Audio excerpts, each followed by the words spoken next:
నమస్కారం. కండరాలు పెంచడం అనేది అచ్చం సినిమాలో హీరో ట్రాన్స్ఫర్మేషన్ సీన్ లాంటిది.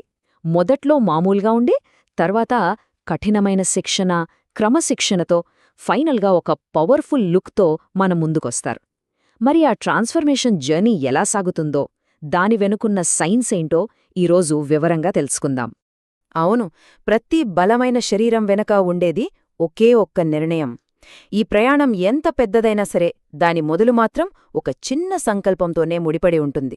ఈరోజు మన ప్రయాణంలో మనం ఏం తెలుసుకోబోతున్నామంటే 1.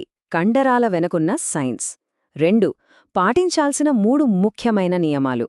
3. మన ఆహారం ఎలా ఉండాలి. 4. వయస్సును బట్టి శిక్షణలో ఎలాంటి మార్పులు చెయ్యాలి. 5. మనం సాధారణంగా చేసే తప్పులేంటి.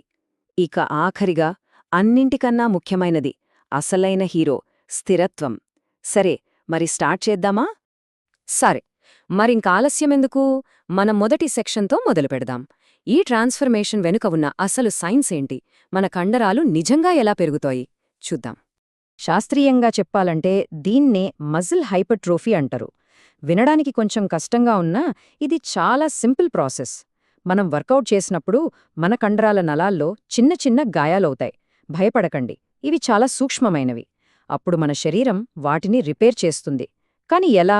మునుపటికంటే ఇంకాస్త బలంగా, ఇంకాస్త లావుగా తిరిగి నిర్మిస్తుంది. అంటే సింపుల్గా చెప్పాలంటే ఈ మొత్తం ప్రాసెస్లో 3 స్టెప్స్ ఉంటాయన్నమాట. మొదటిది వ్యాయామంతో ఆ సూక్ష్మగాయాలు క్రియేట్ చేయడం. రెండవది మనం రెస్ట్ తీసుకుంటున్నప్పుడు శరీరం వాటిని రిపేర్ చేయడం. ఇక మూడవది ఆ రిపేర్ తర్వాత కండరాలు మునుపటి కంటే బలంగా తయారవ్వడం. అంతే, చాలా సింపుల్ కదా. సరే, సైన్స్ అర్థమైంది కదా. ఇప్పుడు చాలా ముఖ్యమైన విషయానికి వద్దాం. ఈ ప్రయాణంలో హీరోకి కావలసిన ఆయుధాల్లాంటివి ఈ 3 బంగారు నియమాలు. ఇవి లేకుండా మజిల్ బిల్డింగ్ అస్సలు సాధ్యం కాదు. మొదటిది, అన్నింటికంటే ముఖ్యమైనది, ప్రోగ్రెసివ్ ఓవర్లోడ్. ఇది మాత్రం అస్సలు మర్చిపోకూడదు. అంటే మన కండరాలు పెరగాలంటే వాటికి ఎప్పటికప్పుడు కొత్త సవాళ్లు విసురుతూ ఉండాలి. ఈరోజు 10 కిలోలెత్తితే మన శరీరం దానికి అలవాటు పడిపోతుంది. అప్పుడు మనం బరువునుగాని, చేసే రిపిటిషన్స్నుగాని కొద్దిగా పెంచాలి. అప్పుడే శరీరం మరింత బలంగా తయారవుతుంది. ఒక చిన్న ఉదాహరణ చూద్దాం, మీకు ఇంకా బాగా అర్థమవుతుంది. మొదటి వారం 10 పుషప్స్ చేశారనుకోండి. రెండో వారం దాన్ని 15కి, మూడో వారం 20కి పెంచడానికి ప్రయత్నించాలి. ఇలా నెమ్మదిగా సవాల్ను పెంచుకుంటూ పోవడమే ప్రోగ్రెసివ్ ఓవర్లోడ్. ఇక రెండవ నియమం, సరైన రెస్ట్. ఇక్కడే చాలామంది పొరపాటు చేస్తారు. కండరాలు జిమ్లో ఉన్నప్పుడు కాదు, మనం నిద్రపోతున్నప్పుడు పెరుగుతాయి. మనం వర్కౌట్లో కండరాలను బ్రేక్ చేస్తే నిద్రలో శరీరం వాటిని రీబిల్డ్ చేస్తుంది. అందుకే ప్రతి రాత్రి కనీసం 7 నుంచి 8 గంటల నిద్ర చాలా అవసరం. ఇక మూడవది, చివరి నియమం, సరైన పోషణ. మనం కష్టపడి వ్యాయామం చేసి బాగా నిద్రపోయినా కండరాలు పెరగడానికి కావలసిన ఇటుకలు, అంటే సరైన ఆహారం ఇవ్వకపోతే అంతా వృధానే. ప్రోటీన్లు, కార్బోహైడ్రేట్లు, ఆరోగ్యకరమైన కొవ్వులు ఇవన్నీ లేకుండా కండరాల పెరుగుదల అసాధ్యం. సరైన పోషణ అన్నాం కదా, అసలా సరైన పోషణ అంటే ఏంటి? ఒక యోధుడికి ఇంధనం ఎంత ముఖ్యమో మన కండరాలకు కూడా ఆహారం అంతే ముఖ్యం. మనం 3వ సెక్షన్లో చూద్దాం. మన ప్లేట్లో ఏముండాలో చూద్దాం. మనకు ముఖ్యంగా 4 కావాలి. 1. ప్రోటీన్లు. ఇవి మన కండరాలకు బిల్డింగ్ బ్లాక్స్ లాంటివి. 2. కార్బోహైడ్రేట్లు. ఇవి మనకు వర్కౌట్ చేయడానికి కావలసిన శక్తినిస్తాయి. 3. ఆరోగ్యకరమైన కొవ్వులు. ఇవి హార్మోన్ల పనితీరుకు సపోర్ట్ చేస్తాయి. ఇక అన్నింటికన్నా ముఖ్యం నీరు. మజిల్స్ కట్టడానికి ఇటుకలు కావాలి కదా, ఆ ఇటుకలే ప్రోటీన్లు. గుడ్లు, పాలు, పెరుగు, పనీర్, చికెన్, చేపలు, మొలకలు, పప్పులు, ఇలా చాలా వాటిలో మనకు ప్రోటీన్ దొరుకుతుంది. ఇవే మన కండరాలను రిపేర్ చేసి బలంగా మారుస్తాయి. సరే, ఇటుకలు ఉన్నాయి, మరి పనిచేయడానికి శక్తివేండా? ఆ శక్తే కార్బోహైడ్రేట్లు.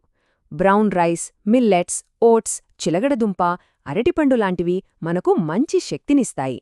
అలాగే నెయ్యి, చియాగింజలు, అవిసెగింజల లాంటి ఆరోగ్యకరమైన కొమ్ములు కూడా మన శరీరానికి చాలా అవసరం. ఇప్పుడు మీకో ఇంట్రెస్టింగ్ ఫ్యాక్ట్ చెప్పనా? మన కండరాల్లో దాదాపు 70% నీళ్లే ఉంటాయంటే నమ్ముతారా?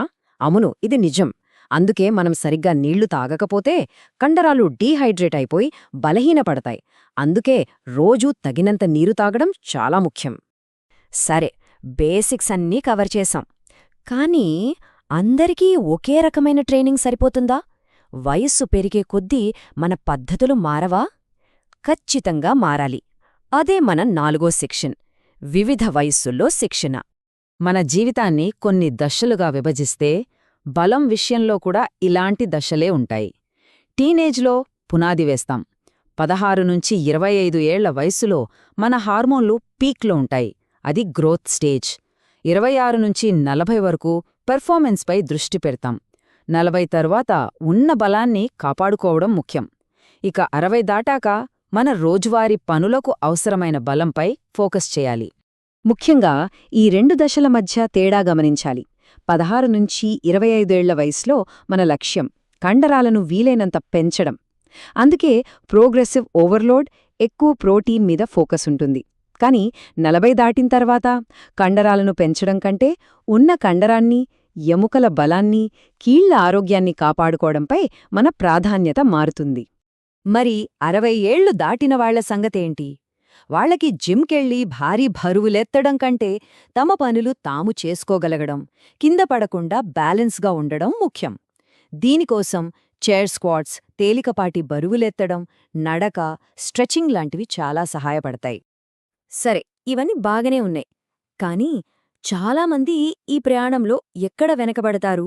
కొన్ని సాధారణ తప్పులు చేస్తూ ఉంటారు. మన పురోగతిని దెబ్బతీసే ఆ తప్పులేంటో ఇప్పుడు చూద్దాం. ఈ 5 తప్పులకి వీలైనంత దూరంగా ఉండండి. 1. ప్రోటీన్ సరిగ్గా తీసుకోకపోవడం. 2. అవసరానికి మించి ఎక్కువగా వ్యాయామం చేయడం. 3. నిద్రను అస్సలు నిర్లక్ష్యం చేయడం. 4. స్టెరాయిడ్స్ లాంటి ప్రమాదకరమైన షార్ట్కట్స్ వెతకడం. ఇక 5వది, అన్నింటికన్నా ముఖ్యమైనది, మీ జర్నీని ఇంకొకరితో అస్సలు పోల్చుకోవద్దు. ఇది మీ కథ, మీ ట్రాన్స్ఫర్మేషన్. ఇక చివరిగా అన్నింటికన్నా ముఖ్యమైన విషయానికి వద్దాం. ఈ మొత్తం కథలో అసలైన హీరో ఎవరు? ప్రోగ్రెసివ్ ఓవర్లోడ్, ప్రోటీనా, లేక నిద్రా? కాదు, అసలైన హీరో స్థిరత్వం. విజయానికి నిజమైన రహస్యం ఇదే.